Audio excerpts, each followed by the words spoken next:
Welcome back to Mushin Karate. You are locked in again with myself, Jamal, and the 30th co-host, the gaffer, Mr. Gavindbailey. What are you telling them? Come on, it's time to get kicking. Let's go!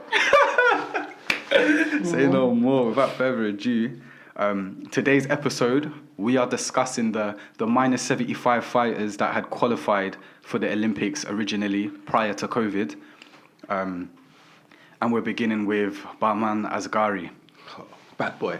Iran. That's all like one word, sum him up. Bad boy. Most definitely. Let's go straight into his medals overview. And then we'll dive in. Consistent. That's one. Look at his all-time podium percentage, 64.7%. Puts him at the head of the top 10 males, pound for pound. I mean, I've seen him perform multiple times. The first time I can remember was Toledo. Was you in Toledo? What in year? Spain, K1A. I want to say that was 2016, maybe. 17. 17, yeah, 2017. Nah, you've seen him before that. Shall I tell you why? Where? You've seen him in men's team, even Bremen. Yeah, no, but I'm saying the first time on a solo stage. Okay. I do vaguely remember from his junior world championship. Okay. It wasn't my section up, but yeah. But I remember doing mashing work, doing that. But anyway, that Toledo, I remember watching. Because at that time, I would say he was sort of the number 2 minus 75. It was between him and I'll let you say the other guy's name because again, I'm not really in butchering names. Yeah, I'm definitely gonna mispronounce this as well, but I'm gonna say Ali Asghar Azabari. Yeah. Yeah. And it was between him, and then at this Toledo, he started to go to work, and then he got to the final, and in the final he fought Logan Da Costa. Yeah. And it ended when Logan Da Costa pulled it back at the end with the head kick. Phenomenal. It was a hot day in Toledo that day. I'm not even gonna lie to you. Aircon weren't working. They had blur fans in. It was a madness, and that was just the highlight of the day. Obviously, also Jordan fought in the final, hit the guy with the spinning back kick. Oh, okay. Yeah, it was that same day. Same day kind of vibe. But yeah, when you look at his percentages, like through the roof, I'll let you get into some of those. Yeah, let's get into his medals overview. So at junior world level, he's got 2 gold medals. Series A, he's got a bronze, a silver, and 3 gold medals. K1 level, he's got 5 bronze medals, 4 silvers, 5 golds. Continental level, he's got 1 bronze, 1 gold.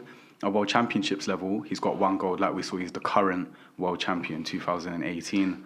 And when you're talking about minus 75, stacked, Aye, legacy stacked. Let's be honest. The category's packed. Like the category's been packed. Like historically, like it's been packed. It's the middleweight division. There's always high quality there. Like you said, if we get into his actual stats, his all-time podium percentage, 64.7. The average of the minus 75 category is 39.4.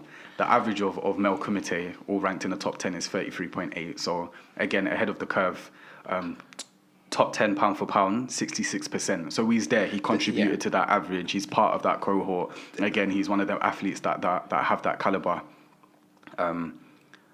And again, even if you just continue to look at the consistency, 2020 podium percentage 100%, 2019 63.6. The average of the category is 34.3, and this is a packed category with an abundance of talent. You know, which should only show you is that this similarly the same people get in there. So the country code, the category is packed full of athletes, and again, sometimes athletes cycle in and out, but it's the same core that are probably the ones that are always contesting these final or these medal matches, which is phenomenal. Yeah.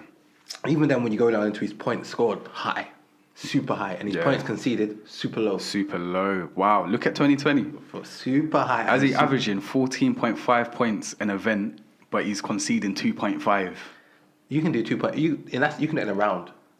Think about it. Look how below average that is. And that's the testament really to his understanding of his height, because he is a taller athlete in amongst that group. And again, his use of his body when he closes down the space, when he opens the space up, use of his legs, use of the length of his arms on his kazami, like it's a testament to how well he understands his body as an athlete and is able to execute. And again, like we said, it was kind of him and another guy, and then he just sprangboard on, and that's why I highlight that Toledo, because that was the first time I really saw him in an individual setting, and then from there he just went to strength to strength to strength. And then again, when we're talking about taking gold medals in these stacked sections, means that on your day you're beating 2 or 3 other world world class champions, athletes, world champions, multiple world champions, European champions, Asian champions. You're beating all of these guys on a consistent basis. And again, it resulted in his world championship win, which again, when you think about it, it wasn't not expected. Again, when we talk about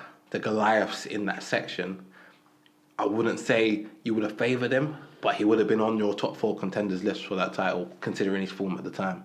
Yeah, definitely. And that World Championships as well, that was his.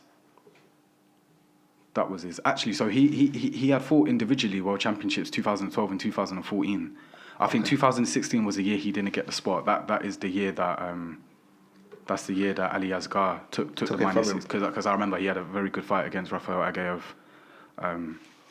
But 2018, obviously he took that gold medal.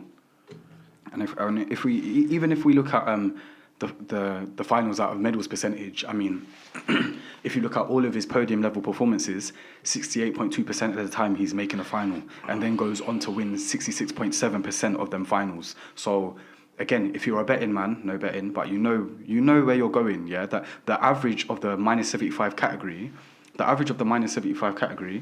and this is really interesting. The average of the minus 75 category of finals won is 57.2.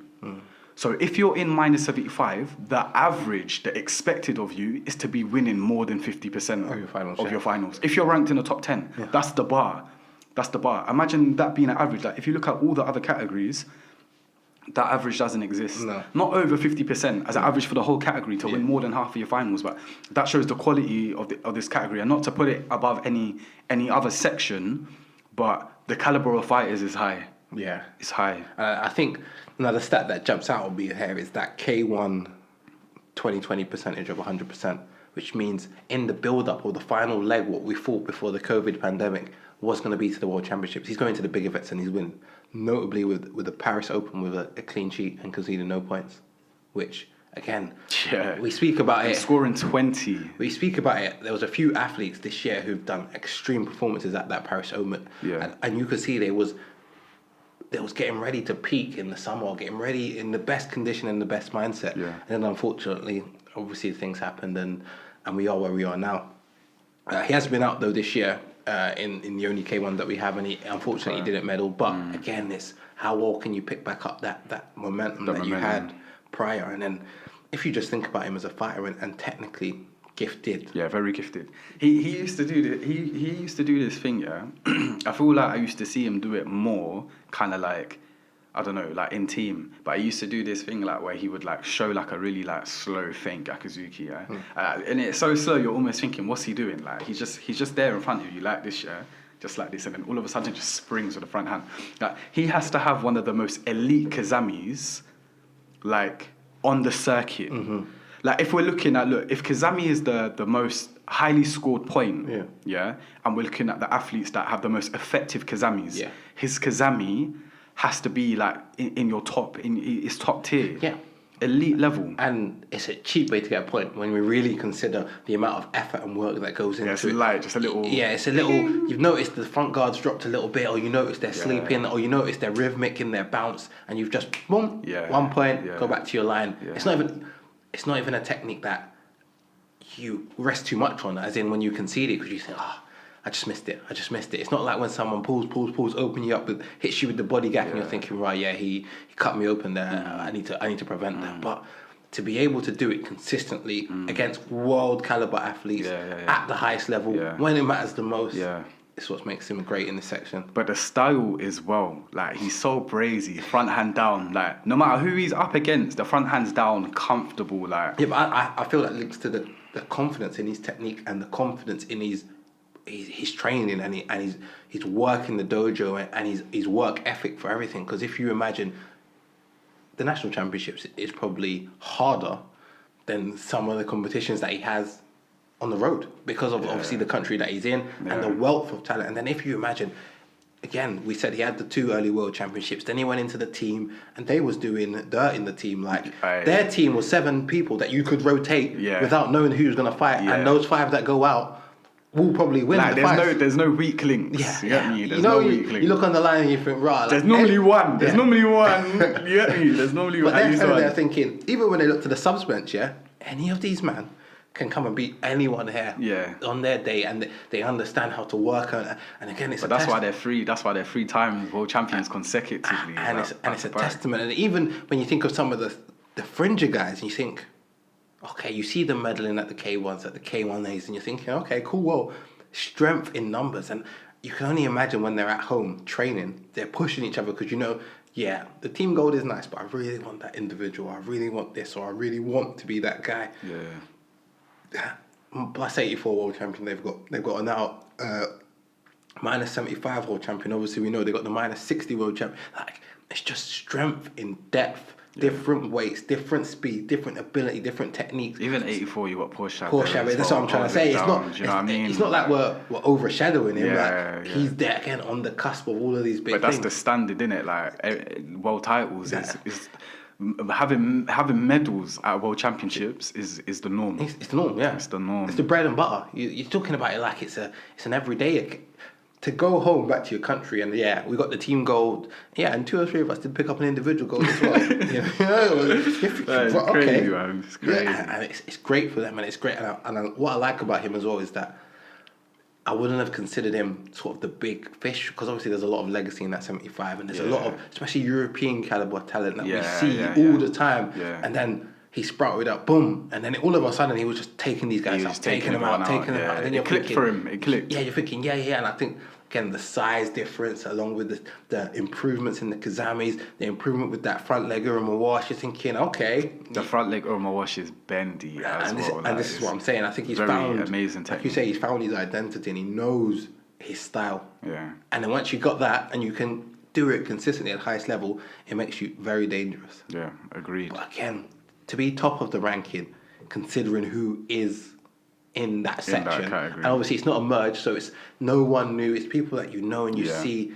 Oh, mate. And I think obviously the World Championship helped majority with that. But again, I look at even the amount of 8-0 plus leads that he has. He's at 6 in 2019, 2020. You know, the average of the top 10 pound for pound is 4. So he's leading, man. He's a points machine. And he gets points. He's averaging double digits in both 2019 and 2020, and in both conceding under 4 points of competition.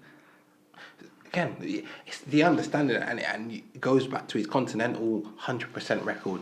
Okay, he's done 3 World Championships. Okay, he's only got 1 gold medal, but the rest he's got medals from team. It's a big CV, if you know what I mean. And he's used to being on that main stage, even because of them team finals that he's been in. Is you become so accustomed to that feeling. Yeah, you know. And I think they knew it would click for him. I think they knew he would work it out and he would figure it out, because when you look at his records and you look 2 junior world championships, 2 gold medals, like, this guy does this thing, like, and again, sometimes you get to the seniors and it takes a while for things to click. And you might get a performance here and a performance there, and then again, it's about the trials, and he's lost that spot for a while, and he's had to rework to gain the spot. And I'm assuming that Ali Asghar is younger than him as well. I would say he is. But again, so that's an interesting adversity as well, to have a successful junior career, to come up to seniors and it's not clicking straight away, and then you know that you got juniors behind you as well at your heels, ready to take that spot off you the moment you underperform. You know. And again, it's not personal, innit? It's just business, really. It's business. But again, then they know that we could be fighting in the same team side by side. He got a clean sheet in 2019 as well in Dubai. Took 12 points, conceded none. But the Paris Open, I would say, is the most impressive. To turn up to a Paris Open and take 20 points, and again go back to your hotel at the end of the day with your gold medal at Paris Open and think, I didn't drop a point today. No one touched me today. That's different. That's special. And again, only special individuals do it. Only special individuals will be able to do it at that stage. But it'll be interesting to see if we can get someone to do that at a World Championship or at the Olympic Games. Because then that goes along with 2 or 3 world titles in terms of my comparison. Because on that day, you were the best, but you were the best by a big margin. Because the nature of the fight, the nature of the focus for 3 minutes, the natures of the stop-start, the natures of the referee's decision. Because it's not like I hit you and the buzzer goes off and I get the point. The referee has to agree that my technique is correct, that I meet the 6 scoring criteria. It's like it's all on their perception. But that links, obviously, he must have good ring craft to understand, to put himself in certain positions to be able to gain these flags. Yeah. And when you watch most of his fights, he's getting 4 flags consistently. Yeah, he is. So again, the referees like what he's doing. They like his application. They like his intensity. He's clean. And at the moment, I would say, yeah, he's the guy, innit? He's leading the ranking, comes out and performs well. Like, it's so funny you touched on his ring craft, but the fact that he concedes so low shows how advanced his evasive skills are, his ability to hold on to points, to protect the points that he's taking, as well as still being an opportunist and looking for points even when he's up. Because you see that a lot of the time when fighters go up, the game plan changes. Yeah. So they may have a certain strategy, and then the moment they go up in points, it's kind of like, oh, what now? Yeah. Especially if you're up against like a well-known fighter, A big name, a big name, and then you go up, and then you're thinking, okay, now I've got to hold them off. So to be able to translate that feeling into how am I going to create more opportunities from the position that I'm in right now, and I think he's someone who excels in that. Yeah. Again, it's that snowball effect. The moment he goes up, it just starts ticking. Yeah. Because he just starts exploiting. He starts drawing out, springing. He starts meeting the off the line. confidence raises. It starts so raising. high. You get me? And because he's got a big stature anyway. Yeah, and he's long. He's long. it feels He's like got presence. You got to climb a bit more. And Yeah. again, if you look at, say, like the Agievs and even like Gabors, they're big frame guys, but they're not as big as him. So again, then it's a bit more intimidating because you're chasing now after this big guy. Yeah. But I know these level athletes are not afraid of it. Yeah. But the danger is as equal as when he's coming for you. And I just think, imagine standing in front of him when he's on form must be so problematic because the hands are fire. Like he's got hands like Kazami, Double Jordan, Chudan, like, but then the aura is rapid. Like it's rapid. Like the leg control there is very impressive. So again, a very multifaceted fighter. Yeah, and I feel he deserves his every performance I've seen. He deserves his points. He deserves the work that I know that he's putting in behind the scenes, and he should be the guy that will get there in the end, and he will get there from what the points he's amassed. So it'll be great to see him on the stage, and again, I think he's a person who loves the stage. Yeah, he's not afraid of the big moment. He loves That's it. what I'm saying, but he's so used to it at this point, Yeah. innit? Like, look how many times he's had to perform on that main stage, irrespective of whether it's team or individual. Yeah. He's there. He's used to that call up on the microphone and the crowd and all the cheers and the centre stage. It's a different feeling, and like centre stage is a different thing. So, but he's almost become accustomed to that. Yeah. So that's quite special. Big fighter. Listen, everyone who we're going to mention this episode, everyone in this section. All right. So the next fighter that we have is Luigi Busa from Italy. We're going to get straight into his medals overview. So at junior continental level, he's got 1 bronze, 1 silver, 3 gold medals. Junior worlds, he's got 1 bronze, 1 gold. Series A's, he's got 1 bronze, 1 silver, 1 gold. At K1 level, he's got 4 bronzes, 5 silvers, 7 gold medals. At continental level, he's got 6 bronzes, 2 silvers, 5 golds. And at world championship level, he's got 1 bronze, 3 silvers, and 2 gold medals. He's made 5 world champion finals in total. I don't really know where to start. I'll tell you where we should start. Go on. The fact that he won his world senior first world championship gold medal for seniors in 2006. Let me tell you something interesting, yeah? Go on. Because a lot of people don't know this. And a lot of people, they sleep on Luigi. They sleep on Luigi and they don't really know the pedigree that he has. Yeah. They don't really know how influential he's been in the sport and the weight of his achievements. So I'm gonna make a statement, yeah? If I'm wrong, then someone let me know that I'm wrong. But right now, I'm going to say it with my chest. Yeah? I can tell you right now, Luigi Busa, in 2006, Luigi Busa was current under 21 European champion. Yep. Senior European champion. Yep. Under 21 world champion. Yep. Senior world champion. At the same time. And my statement is this. Ain't no one in the history of the sport done that. That is patterned. What? What? Gee, are you... Wait, hold on. What? If we want to be technical... What? Technical, yeah? 2006 junior European champion. Yeah. Yeah. 2006 world champion. Yeah.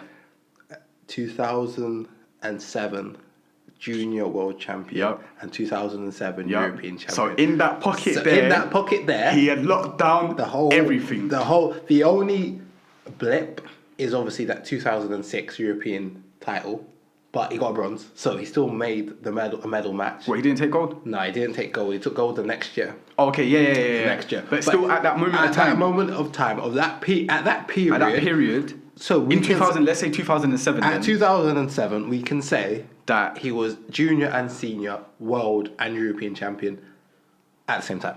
That's crazy, bro. That is the same time, bro. Simultaneous, bro. That's crazy, that's like holding bro. all the belts, bro. Imagine that. Go to UFC and hold all the belts. Nah, bro. Like, imagine how you must have felt as a senior. As a junior. As a senior. But imagine as a senior mashing work, yeah? And then you're hearing about this young boy, Luigi from Italy. You're thinking, all right, cool, whatever. Man steps up to seniors. Was that his first senior world championship? That had to have been. Yeah. That had to have been. First senior world championship. Took a gold medal. The pedigree. And it don't even stop there. When we really think about it, yeah? 5 world championship finals. 3 of them he made back-to-back. 2010, Serbia, Belgrade against Agayev. 2012, Paris, again against Agayev. 2014, Bremen against Japan. Then in more recent time, most recent world championships, again, made the final against Iran. Yeah. Bro. Like, and I think that Luigi gets a bad rap, yeah? It's not that he gets a bad rap, but I feel like Luigi doesn't get the appreciation he deserves because of his perceived fighting style. Yeah. And this is one of the main points that I want to get across, yeah? Luigi has this reputation that he's a counter fighter. He doesn't instigate clashes. He's always like on the back foot, corner to corner. It's an opportunity. It's just really looking to nick maybe 1 point, get through the rounds. Yeah. Nick another point, get through the rounds. You feel me? Like people wouldn't say he's the most entertaining fighter, etc., etc. He's got this reputation. He doesn't score high, etc. Yeah. I can tell you right now that in 2019, which was the last full season, Luigi Busa scored 135 points. He outscored everybody in the -75 category. And you got some scorers in there. What? You got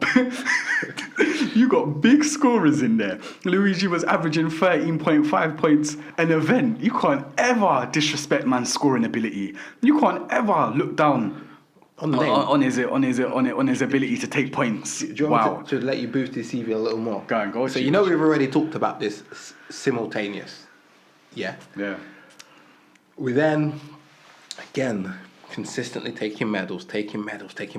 After he did the simultaneous, he did go win the Junior Europeans again after that. Just as a little cherry on that. Yeah. Okay, and then again, we're talking about consistency, and we all know Agayev is the other big name in the 75, and it's a battle to and fro. We then proceed to 2012, where he then goes to win the Europeans and the World Championships in the same year. Same year. So it's not a flash in the pan that simultaneous. It is part of his DNA. And even when you proceed to the next sort of year when he's got a Europeans and a World Championship in the same year, 2014, wins the 2014 Europeans, second place in the 2014 World Championships. He's peaking always at the right time. He's a professional, man. He's a professional. He's elite, man. Like, it blows your mind because to have that level of consistency from an early age is great, but then to be consistent again, and then to be consistent again, and then you get to 2016 again. Well, not the greatest performance in the Europeans, but then he gets to the world change. It takes another medal, and again, but you've got to factor he's getting older. There's things happen in his life, and he's going. But to be able to consistently take, it's phenomenal. Bro, even at continental level, yeah.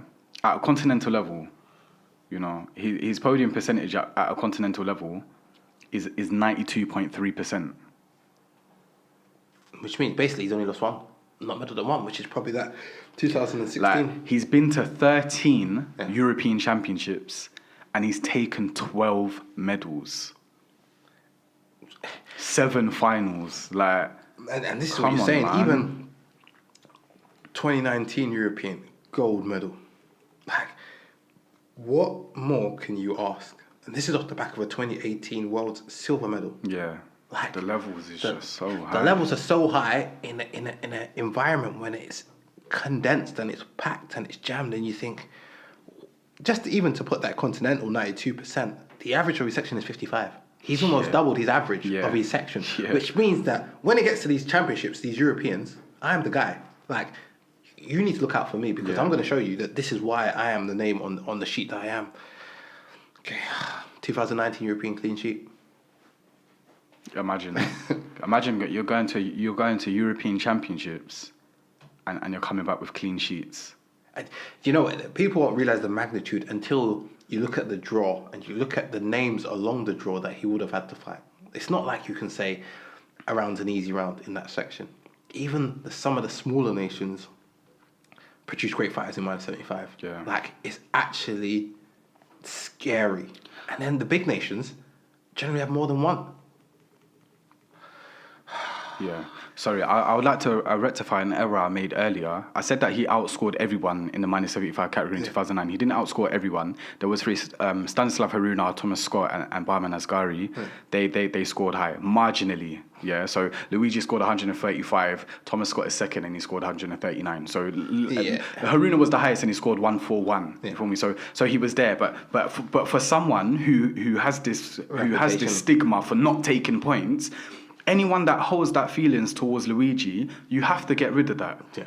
You have to let that go now, because do you know what? Even maybe at one point of time that was true, but he's shown that's not the case anymore. Yeah. That's not the case. I gets the points. You get me? Give me my points. I gets the points. Oh man! Crazy, and again, man. you look at his points and you think about the two possible events, the possibility of no European Championships, the possibility of European Championships, and you're thinking 2019 gold medal. If it doesn't happen, the Euros, he's going to get an injection of points. If it does happen, again, we look at his percentage. He's going to get points anyway. Like, it's almost a banker that he's going to get some points and sustain. He's not in danger of dropping out, as it seems at the moment. So, you know, watching Luigi is one of the most interesting things, because especially at a time now where everyone's attacking triggers. You can't even really get away with doing too much now. You know, a few years ago, you could rough man up. You could be holding onto his gi, like and ragging him around. Do you know what I mean? And no one's reacting, or you're taking turns. Like, you'll kick a man's leg and he'll kick your leg back, and you might do it again, and then he might do it again. But now, more time on the first one, man, I go in. Your opponent has sprung. They're already trying to catch you. Yeah. So it's so interesting, because Luigi, he's got this pull. He's got this pull in it. Like, he before he attacks, both his hands almost kind of circulate. Yeah. But it's like the way that he pulls is like both feet jolt forward. Yeah. And because he's moving both feet, it allows him to spring back. Yeah. So even though he's coming in with so much speed, like he's springing back, and as people are registering it, all of a sudden he'll drop one, but he'll stay. Boom. Like, take points. Like, you get me? Like, it's mad. And then you're trying to gauge this movement, because the movement. So what it is that the movement looks bigger than it is. Because of his hands. Because he's got this wind up. Like, however he does it, he's got this wind up. But it's techie with his feet. It's the back leg. It moves marginally, and it gives him that spring to stay just at the danger zone and spring back. But it looks bigger. So he's constantly giving people these false senses of security and deceiving them. And just when you think that you're registering it, and you think, next time he does it, I'm going. What? You're running into it, like, you're running into it. Crazy, man. And again, another athlete who's been here. Like, when you back in the day, you used to collect them T-shirts from Europeans and whatnot. Man's probably got wardrobes. Wardrobes, full van, the lanyards, all of them things there. But you know what's the most impressive? He's got the lanyard with the medal. He can probably make it on a tie rack, both of them, bang, bang, bang. And it's the consistent approach again. I would sorry, go to. But it's through changes of time periods in competitions, locations, ages of competitive athletes. Like, some of the athletes he's competing against now were probably still in primary school when he was doing that first. Facts.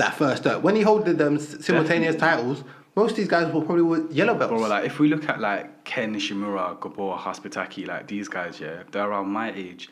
So 2006, when Luigi won his first world title, in year 6, we would have been about 10 years old. Like he's looking 10 years old. and I think what helps now is if you think about if anyone was to repeat that now, a 10-year-old would have access to that footage. Yeah. Whereas back then, that's what I'm saying. These are evolving quick. Yeah, there was no access to that. No access. You just, it was the word on the block was that, you know Luigi, yeah, he's got all of them titles, you know. But again, unless man was there or coming back with the video footage for you, you weren't seeing. You weren't seeing it. You weren't You're seeing just it. hearing.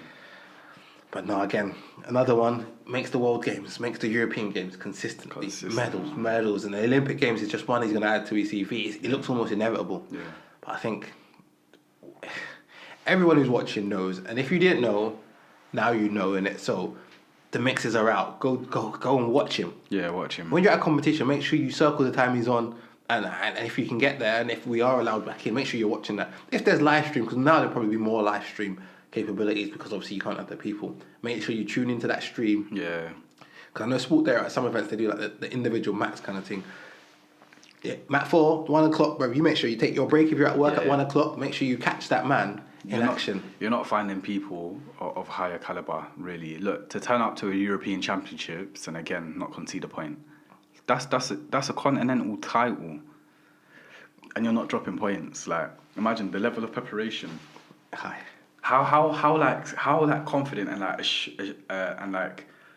like what's the word, like just awareness of your ability must you have, like, to be able to do that. Like, you're on a different level. Do you know what I mean? You're on a different level. Generally, when people have that historic performance, it starts from the first fight. Yeah. Like, the first fight might not start the best, but they get into a groove and they get into a rhythm, and then the gap between the fights is just right. Like, you're not getting too cold, you're not too quick back into the fray again, and you get into that next fight and things are just working, and before you know it, like, all the fights just feel like one fight. Like, you've been out there, like, you haven't even had the time in between, and yeah.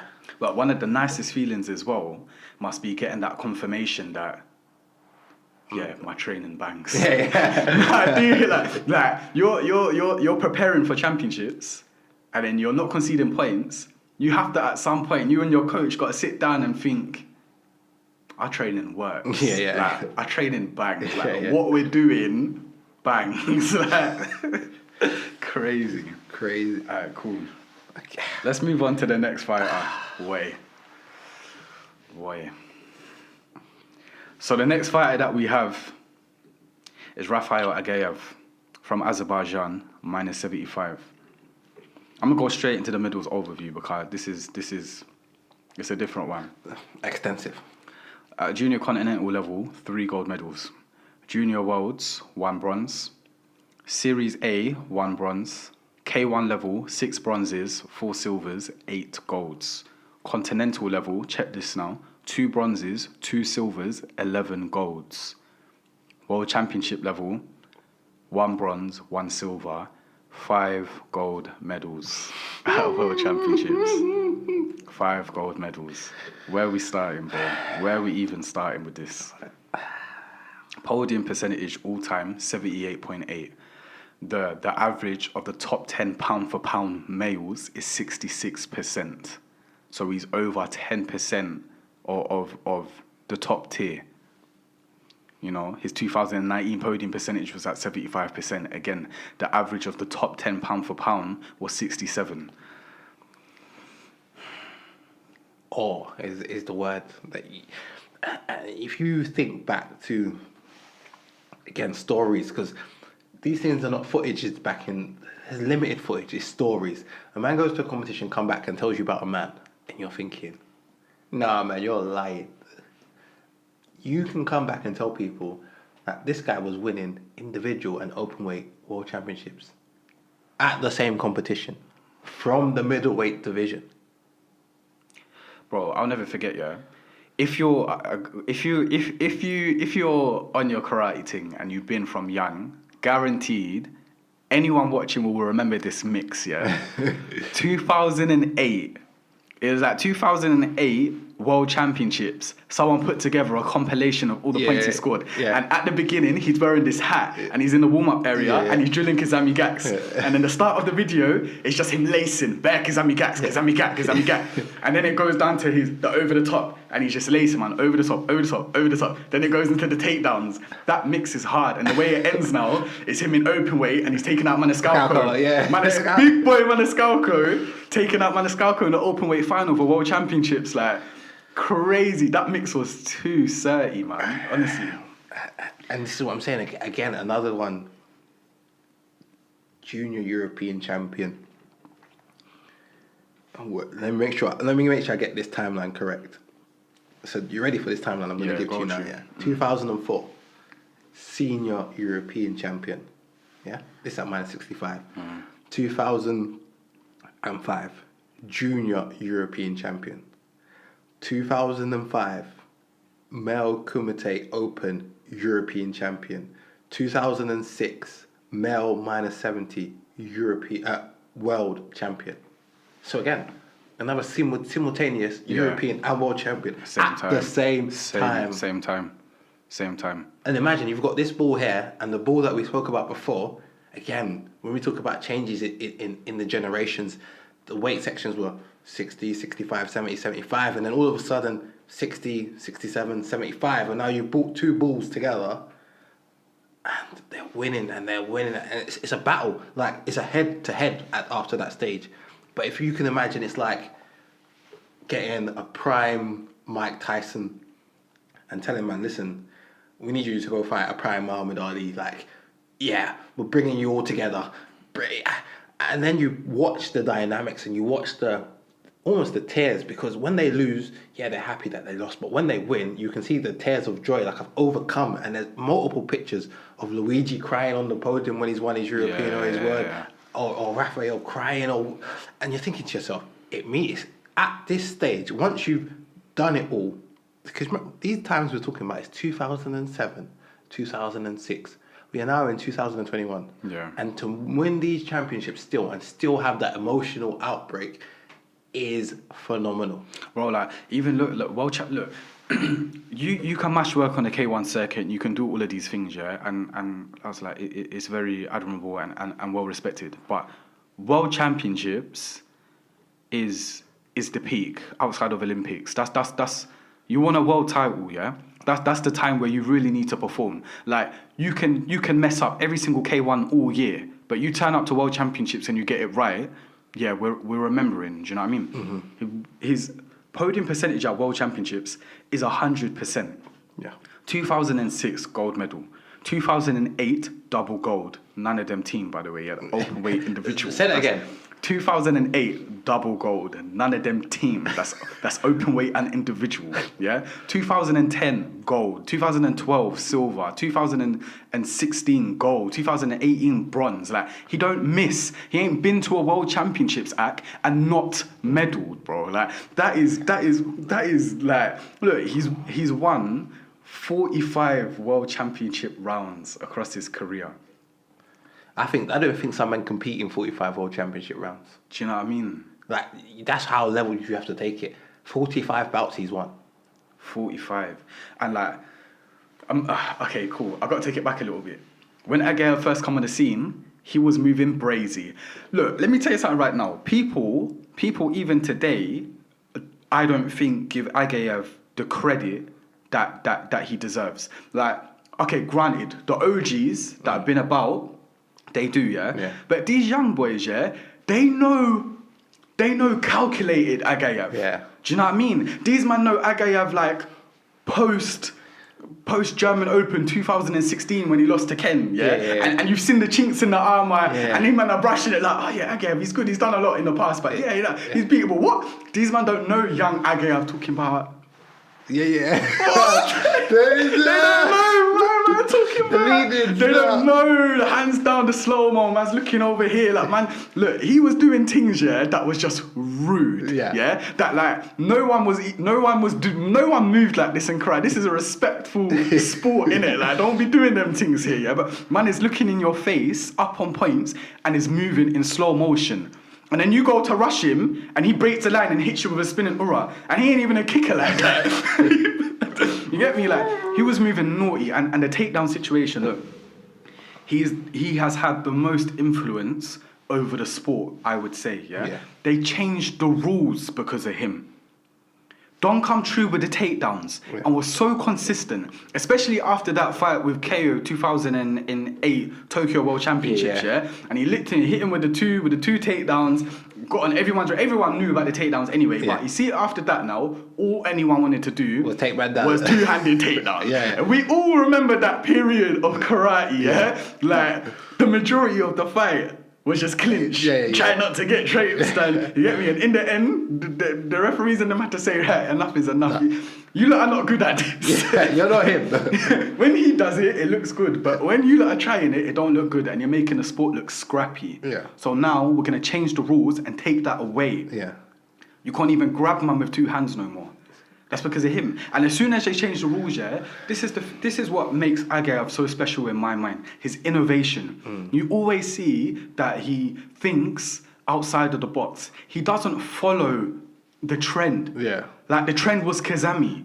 If Kazami's the most scored point, his mind isn't, I'm going to start scoring Kazamis. His mind straight away is, how am I going to get past the Kazamis now if everyone's scoring Kazami? And you see different ways in which he was doing it. Everyone's body weight is coming up, so he used to come under, take them down. You see now what he's doing, he's drawing at the Kazami and going Chudan Gak. The step back, lean back, the step back, Chudan Gak. Gak man saw almost Jodan. In the air. You get me? Because really, after the Kazami, a lot of men are smothering the Jordan Gak. Anyway, man said, cool, with that, he's going Chudan. That's what I'm saying, he's a problem solver. He's always thinking outside the box. You get what I'm saying? Like, most men are looking at what's scoring and thinking, okay, I'm adding that to my arsenal. Counter Ura scoring. I'm adding that to my arsenal. He's not looking at that. He's thinking, what? You lot are scoring counter Ura, yeah? Okay, what? Every time, like, normal. Everything is outside the box. And the reason why I would say that he's had the most influence on the sport, when Aguiar first come through and the OGs now were watching him, there was mad criticism of his technique. Look at his Chudan Gak. That's not good form. Yeah? Bro, before Rafael Agaev, everyone threw Kazami Gak ballerina style. So ballerina style, hop, feet come together and then spring. Boom, boom. Boom, boom. Like two bombs. And that was standard across the world, and that was the Kazami Gak of legends. When I think of that, I can see your pops doing that. Boom, boom. We don't even have to name them. I can see it. But that was the Kazami Gak of legends. Boom, boom. Boom, boom. Two big bombs. Boom, boom. Why am I country with the boom? Like different, like all his weight, all of a sudden is on his front foot. So he's almost just firing a Kazami and letting the momentum carry him and rotating and throwing Chudan Gakuzuki. Because of that technique, that is the reason you have the double Jordan that you have today.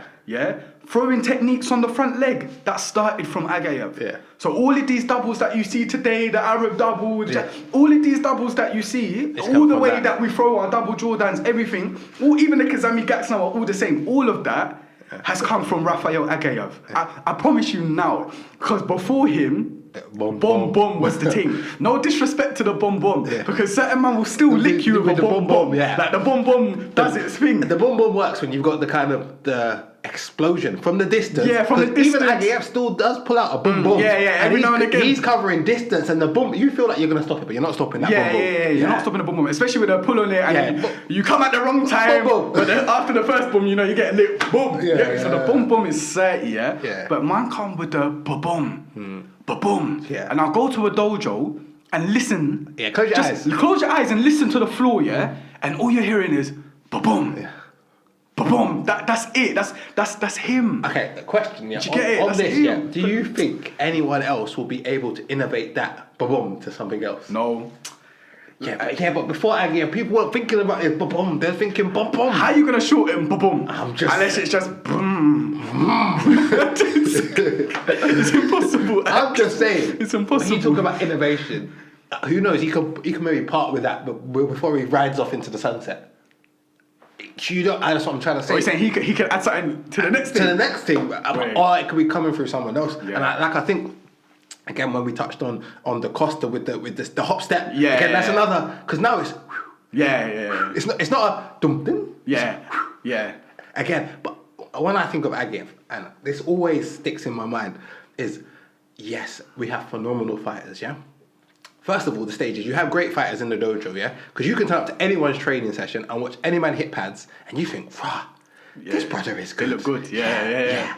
And then even you might see a few spars in the dojo, and you see man, and you think, yeah, this brother's good. But you see when you get to that competition and he's not doing it, yeah, you're meaty, you're average, yeah? But then you see some guys at the competition, putting it he's in. good, yeah? And then you're waiting for them to get to the final against someone else, and you're thinking, now this is what I want to see. Even put up the chair, you know, the ones there you sit down, and you know what, people try to talk to you, listen, I'm watching this, yeah? But when I see Agev go into the furnace, yeah? When he's against someone who he knows their skill set, the way he adapts his game is next level. And the one that always sticks in my mind is the Gabor. I can't remember what competition it is. Yeah, there was two, but one of them was I can't remember the competition, but you can put it up. You got the hard drive still. Let me paint you the scenario, yeah? Everyone who knows Gabor from Hungary knows the fight style, yeah? Pressures, but he rarely concedes. Like, he's got a good moving forward defense. He's very technical and gifted in blocking and avoiding the techniques, closing you down. Agev hit him with this moveset, with this footwork and this body movement, and Gabor thought it was a thing. Like, he thought he was coming. He thought he was coming. And I swear, every time I watch it, it feels like the video slows down and you see Gabor open up, yeah? And then the body cat comes. The body cat comes and it hits him and you think, that is mad. If you was to explain to someone, this is how you use your footwork to open up a man. You put this clip on and you sit and you say, watch. Just watch the amount of pressure Agev is absorbing. And then the way he decides, okay, I'm going to go into gear. Boom, boom, boom, boom, boom. And then we make him think that I'm coming. Because, again, Gabor's mind works on, I'm going to block that one and I'm going to go. Or I'm going to block that one, I'm going to block that one, I'm going to block that one. But you've put him in a position now where he's felt, I'm going to counter this one because this is the one. And then you've created enough distance for him to get halfway and realise, bro, man, I fucked up. And then you clap him. And even like the fact that to unsettle a fighter like Gabor and force them into error, yeah? Like, you can force anyone into error, but Gabor Haspitaki is one of the most composed fighters on the circuit. Pocket, especially in the pocket. In the pocket, yeah? You're not, he's an expert. You're not getting anyone that's reacting like him. And even just like, for me, yeah, I got mad respect for, I put respect on Gabor. Like, even this whole taking Kazami off the backhand, that's him. Yeah? Like, don't get it twisted. In the 90s, you'll see man try it as well, but the hands are rotating. And they're trying to come back with the Kazami, yeah? I'm telling you now, 2015, yeah? Gabor was taking people out, front hand down, backhand up like this, sitting in their face. The moment they try to shut down the distance, he's tapping back. The moment the Kazami come, tap, boom. And that was so effective, bro. I seen him take out Louis LeBron in the final of 2015 Junior European Championships, under 21, yeah, in Switzerland, yeah. Bro, Louis LeBron's Kazami, yeah, is 30. 2015 European Championships in Istanbul, France versus Turkey men's team. Louis LeBron took out Serkan Yaki, wrapped him up. The Kazami was dirty. What? Man was just tapping that front leg, boom, every time. That's an elite level Kazami. So Gabor's sitting in front of that Kazami, just watching it come, like, not even a phase act, like, man just parrying it, boom, boom. And it's so quick, like, not even just Kazami, like double Jordan, like, will clock the difference, the minute difference, and go in between. So this is the caliber of the person that you're unsettling. This is not someone who's easily pulled. He's not easily pulled. For Gabor to believe that you're coming, like, you've done a job right now. Like, you've done a job. You feel me? Another thing, I have to throw this in. Another thing that Agev started, that people are not acknowledging.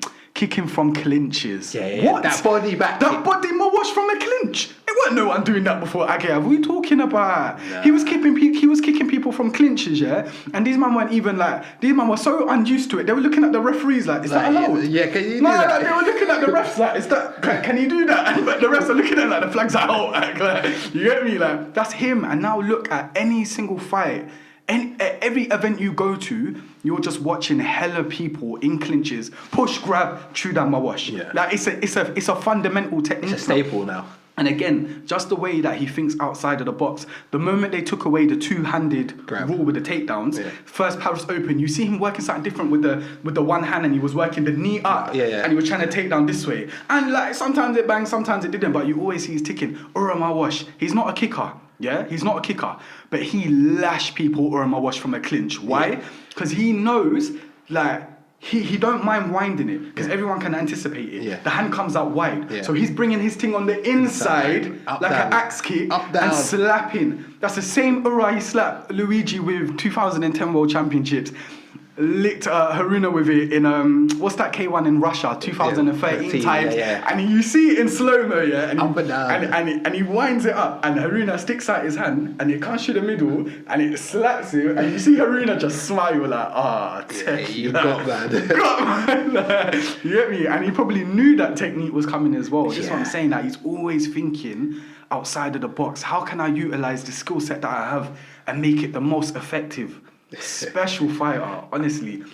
Is he the GOAT? Yeah. It has to be. I used to be salty when I was young, I'm not gonna lie. I remember one time when I was young, I must have watched one video, of Age. I'm like, everyone's in the comments saying Age is the greatest of all time, making me feel better insecure. I'm calling up Terry like, is Age better than my dad? I'm like 8 years old, Terry's creasing, bro, like he's the GOAT. He's the GOAT. Come on, man. Not to discredit any other fighter, but 11 gold medals at the European Championships.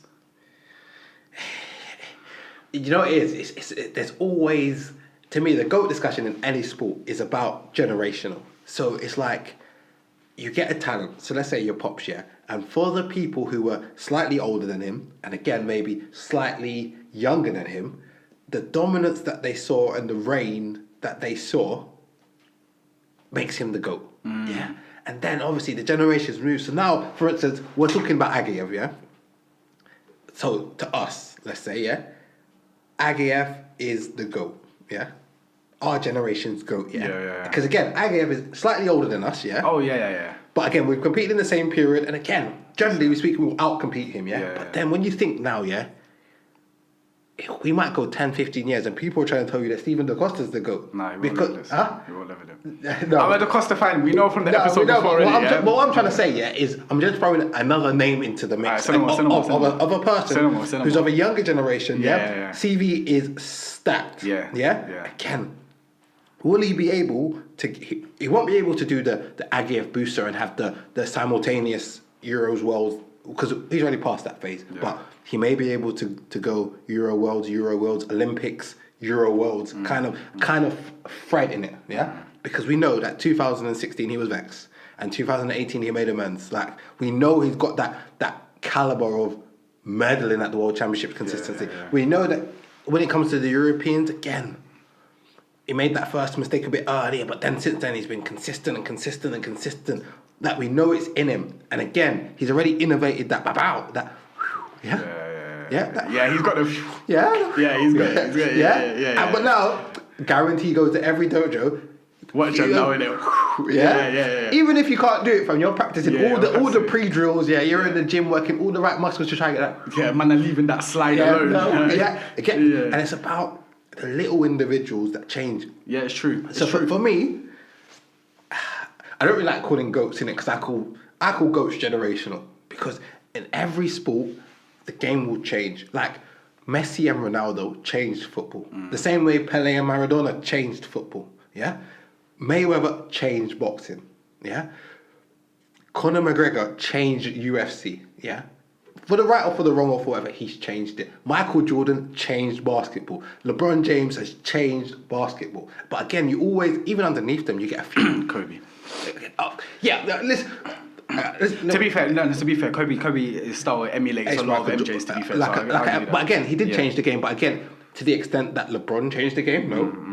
But again, Steph Curry changed the game. Like, honest, the Costa vibe. Steph Curry's like the Costa. I always used to make that comparison. You see what I'm saying? The Costa and Steph Curry, just trees. The Ippon Kings. Because what I'm trying to say, the Ippon Kings. Is before Steph Curry, man weren't trying to just take the ball half court, pull up.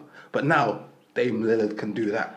Trey Young, Devin Booker, all these men are saying, all these men are what? saying. All right, yeah. And this is what I'm saying. So now, obviously, Stephen DaCosta saw this front leg, to be honest, from juniors. Yeah. I see him start doing it. Yeah, I see him he's do always that. had it. I see him do that step up. I'm talking about this Yeah. kick, through his flexibility or not, yeah, it seems to go up. It doesn't seem to go directional like we're talking. He gets to point A and then this leg's coming up here. Yeah. So no matter if you've Kazami, then you're up here, He's or you're catching up here trying to block him, he's catching you up here. Yeah. Which again, it's changed the dynamic of the way that people are thinking about this era. Yeah, because people didn't even know more time. Yeah, now look at the transition of counter ura. Yeah. Now really, there's even two different styles of a counter ura. Yeah. Because I feel like at first it all was lean back and wrap round, yeah. and that works for a double Jordan, Yeah. where your opponent has committed to the punch, Yeah. and when they commit with a double and you wrap round, there's not really much they can do. Yeah. However, with a Kazami now, because it's a single technique, they got the time now to cover up. So more time is covering. So now you have to take that under. The under up. You get me? Yeah. You got to take that as a Kevin. You got to take that under. And different lash angle. man at the back of his head now. You get me? And who was really the first person you see do that consistently? Go on. Go on, you Shane tell me. DaCosta. No, shh. This is what I'm saying. But the weird thing is you'll see him doing it at juniors, and it just look organic. The same way that an Agiev double looks organic. Organic, natural. An Agiev gag looks organic. The fundamentals are there. You can see there's hours of gag in that one gag. And for me, that's what I like when I watch Agiev. It feels like I'm watching 10,000 hours of karate. Of work, innit? Yeah, like I'm paying to watch your end product. I don't mind investing money because I know that you've invested 10,000 hours into that gag. I know that you probably sit at home and watch film. Yeah. And think, right, like, what? This is what Luigi's doing, yeah? Yeah. Okay, then I got your answer. Don't worry. Yeah, and that's it, innit? I It's got your about- answer. He's got answers. And the dynamic will change from a fight at the Paris Open to a fight at the German Open to a fight at the European Championships. Like he's not going to fight him the same each way. Win or lose, the game adapts and the game develops. And then like you see Luigi back in the dojo with the foam sticks, with the speed, and then you see him in front of the little girl doing the punches like a boxer. Yeah. And you think that hand speed is limitless. And then Agiev comes against him and you think, all right, cool, Aggie, let me see you deal with that hand speed. Yeah.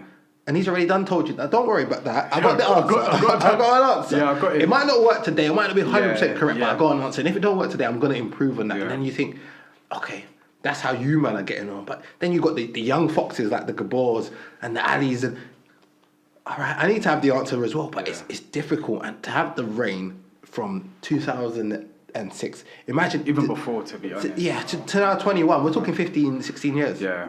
And imagine like even now, and again that's what I'm saying. A lot of these younger fighters, they don't know the Agiev that we necessarily know, like, or not even experience ourselves. Yeah. But the footage is there. If you go back, I'm talking young, long-haired Agiev, and if we're talking lineage, obviously Potts fought 75, but by the time Agiev come, he moved up in weights. Yeah. But if you look at who he took out to take that position, he bested your Ivan Lils, Biamonte. Took him out. You feel me? Like, and these are the guys. Yeah.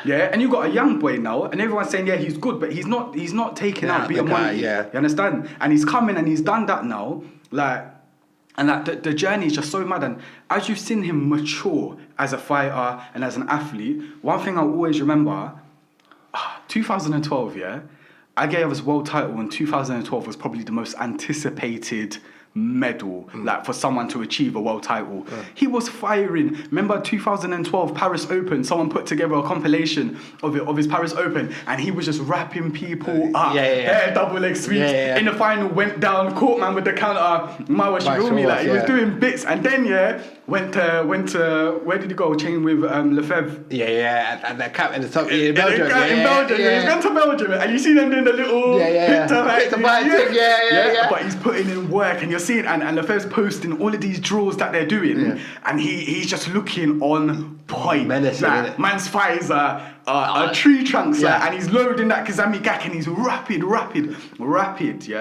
and then he's come to 2012 World Championships. Now his journey up until the final was immense. You see how he dispatched Davidonna?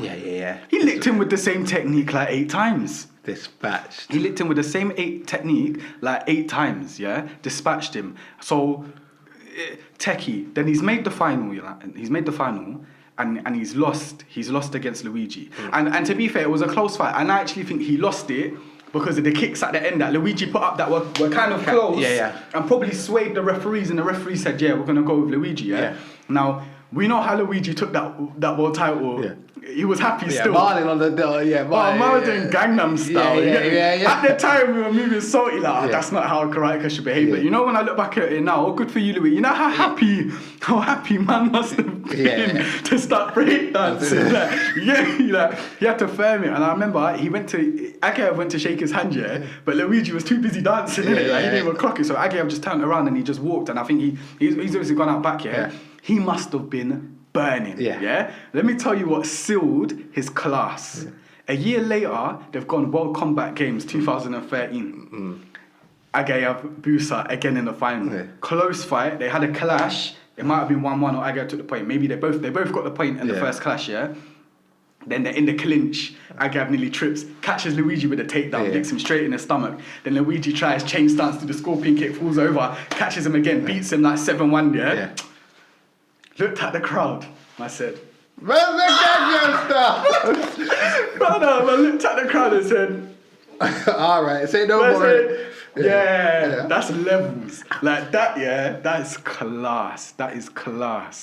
And that's what I think. I think a lot of people now will get on and share the time with him in a match are so privileged. But then you do still get that few select that thinking this is the guy. Like, let me beat him and. It can build my pedigree. And again, very difficult to beat. Very, very difficult because he's not giving you a lot of opportunities. No, he's not. He protects points. What's his conceding average? So what? 2019, on average, he was conceding 2.6. The average of the top 10 pound for pound is 6.1, and he's a part of that cohort, and he's averaging 2.6 conceding an event. Crazy. Even 2020 he was conceding 4, but again, that was lower than all of the other averages. And this is what I'm saying. Take a lot, give none away. And he does, I think the longevity is like we talked before, people don't remember the step downs and looks away, step down. Even do you remember the fight? Swinging his arms like this in front of man. Do you remember the fight with the Ko from Japan when they started trying to lick each other with a scorpion kick in the belt?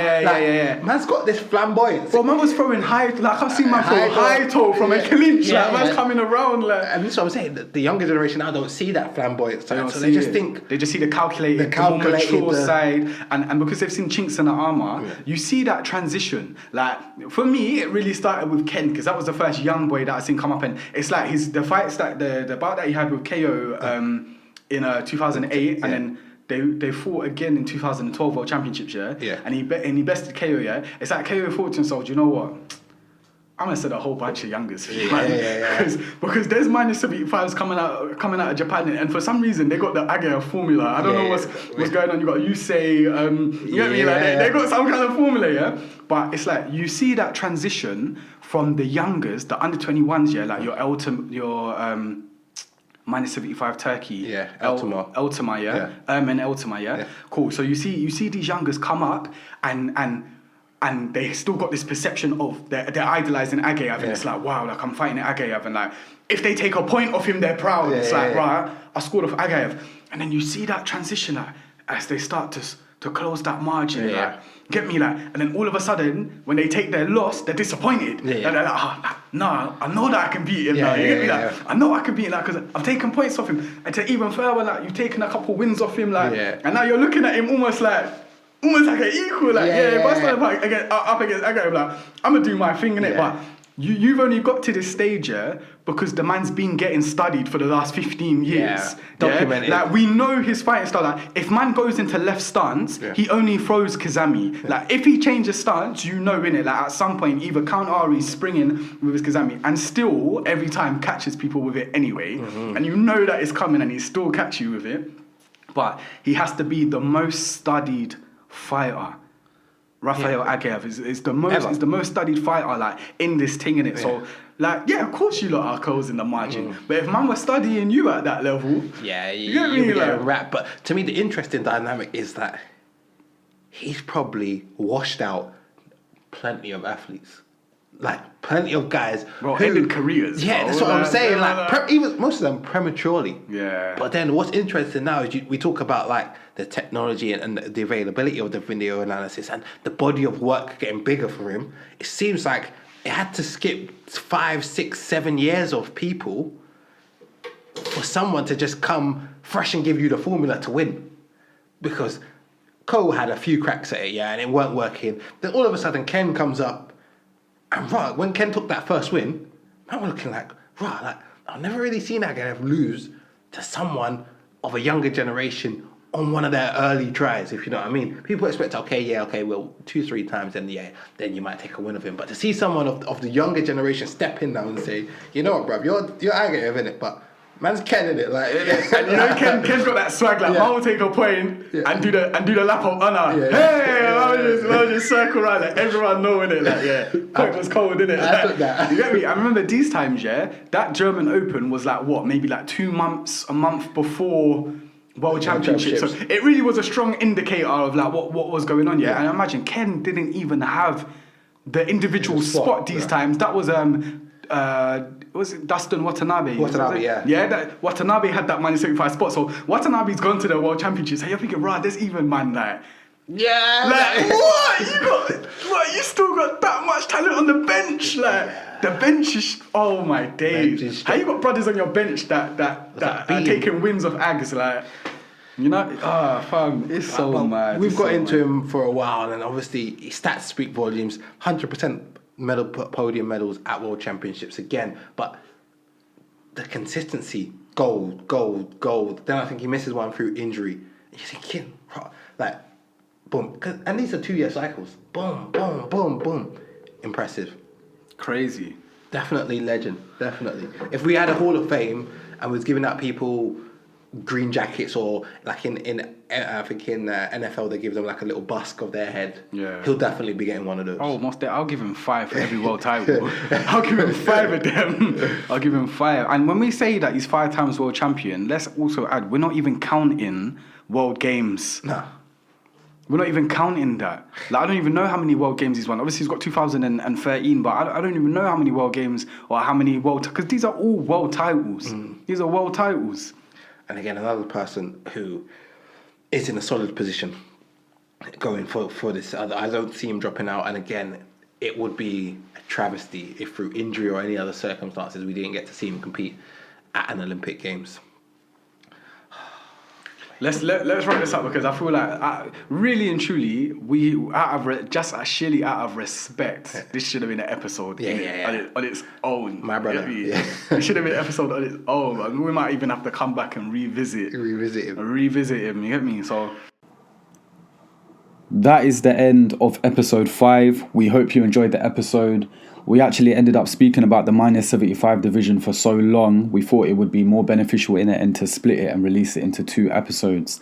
So the second part of the middleweight division will be released soon, hopefully. Please like the video, subscribe to the channel, comment, share the videos. Please follow us on Instagram at Mushin_karate_. Gavin's social media handles will also be put at the bottom, so please follow him as well. And again, we hope you enjoyed the video, and we hope to lock in with you guys again very soon. There's no Yame in it in karate, is there really? There's about to be. Say, put that camera on me. Watch it now. Yame. Wow. Say.